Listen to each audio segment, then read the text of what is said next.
Vosburg, Mayor of City of Coalinga. I come from a small disenfranchised community. Our population from 2010 census was 1338.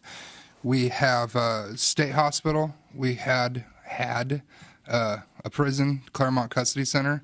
That custody center was giving us $1 million of revenue to go to public safety.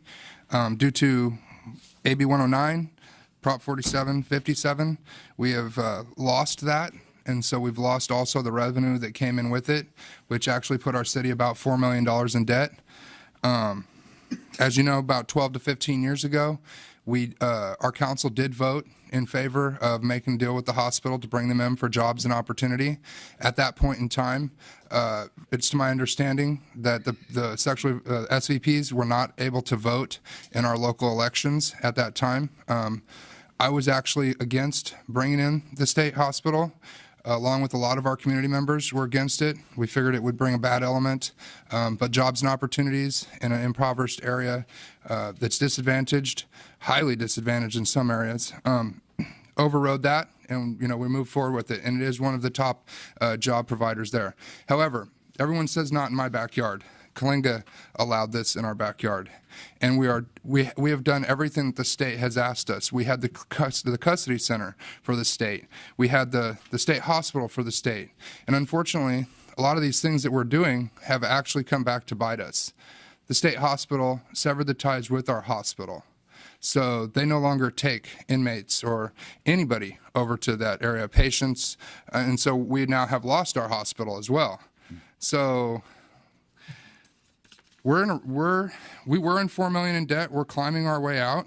Our police and fire, because of Prop 47 and 57, AB 109, have been completely overwhelmed.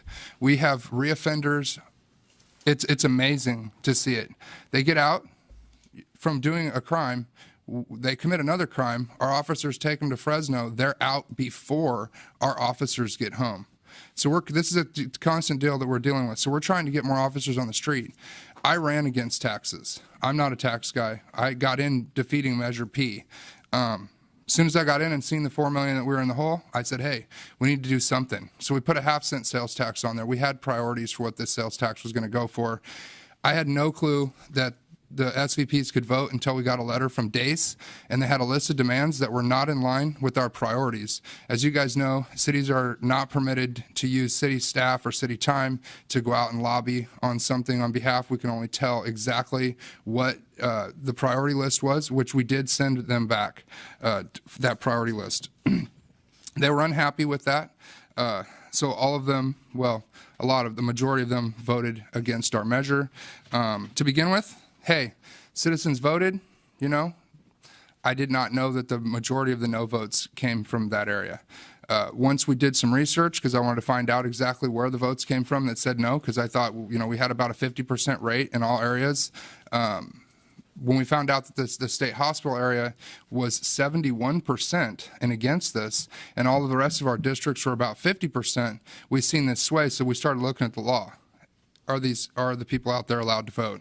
So we started specifically looking at the domicile law, section 349, where it states that they're supposed to be fixed, their intent to remain, and their intent to return if in absence. I see that probably two of these things, that there is absolutely no capability for them to return to that if they are absent from that scenario. And none of those people are from Coalinga. So I think the current law, as it sits, is a good law, but I think it needs to be clarified. We're currently going to court because we challenged those votes based on Election Code 349 and Section 2025. Nothing against the people out there at all. However, I can tell you that our communities are livid. The whole Central Valley is unhappy with this. On my way up here, I asked people what they thought about, the SVPs being allowed to vote.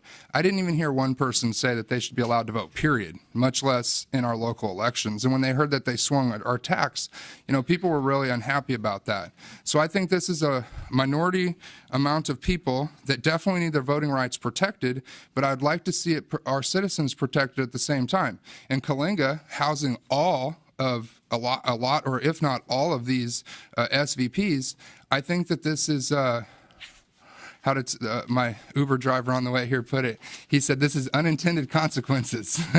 And so I just like to figure out how it is that we can fix these unintended consequences. In the city of Coalinga, that's very easy to do. We go back to our, the people come to us, we make amendments to our laws, we make amendments to our bills, we fix those things. In Sacramento, I'm here to do that exact thing, and I'm hoping that you guys will, look at the scenario and say, hey, Coalinga has done a lot for the state. We're just trying to move forward with these things, and that, the current law as it sits is very clear, but we're asking to support AB 2839 in support of the Arambla bill. And I thank you so much